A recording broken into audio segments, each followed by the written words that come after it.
Hi there, and welcome to the Color Like an Artist series. My name is Devine, and I wrote a book called Color Theory with Pencils and Mandalas with illustrator George Goncalves. Today, my artist friend Misia came over with her favorite colored pencils and shared with us her approach for coloring like an artist. Misia was initially drawn to a big, beautiful mandala. She decided to pick an illustration that could be colored in within our time frame of 2.5 hours.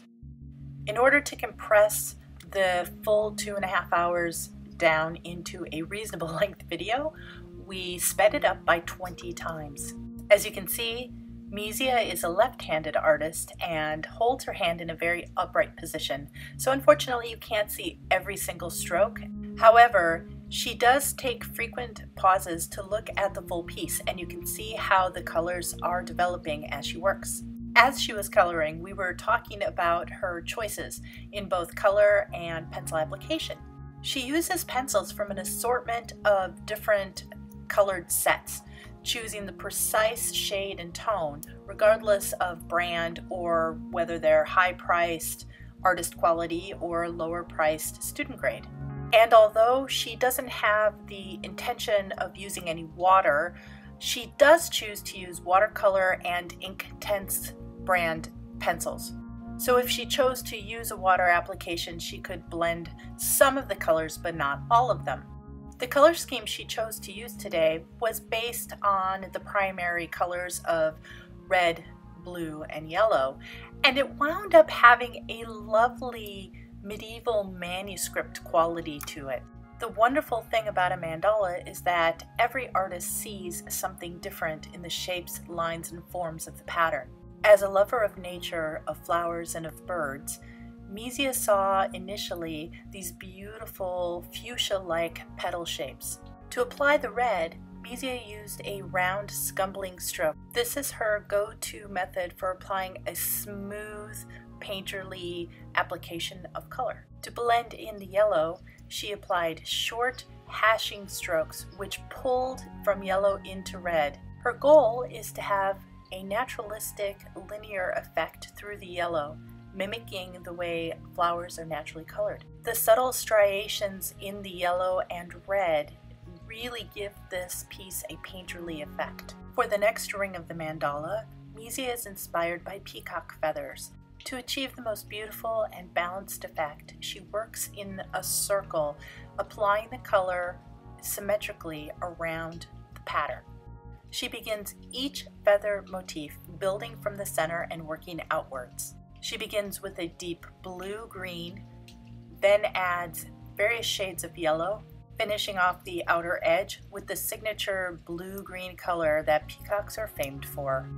I'd like to point out that as she works further out towards the edge of this mandala, she begins to turn her book so that she can maintain a good angle of approach with her pencil. Many artists prefer to turn and move the work rather than put their hands and wrists into unnatural positions that they can't control.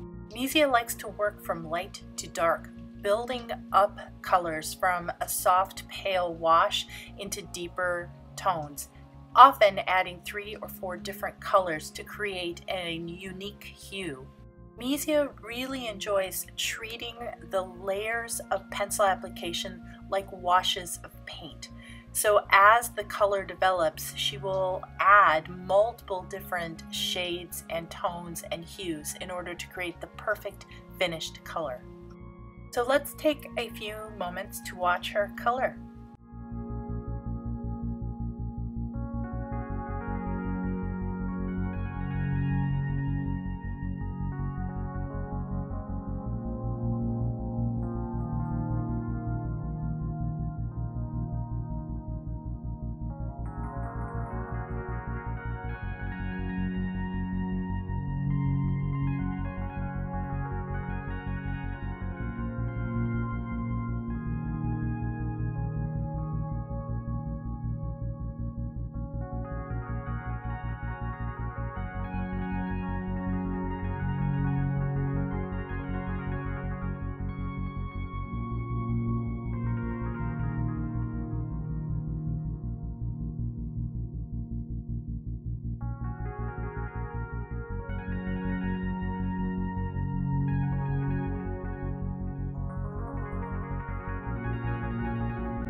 As we reached our deadline of 2.5 hours, we decided that the piece was as done as it was going to get, and look how lovely this turned out. Although Misia doesn't consider it finished, I think it turned out beautifully. Thank you for joining me today. If you like videos on coloring and would like to see more, please be sure to give this video a thumbs up and leave any comments or questions you have in the box below.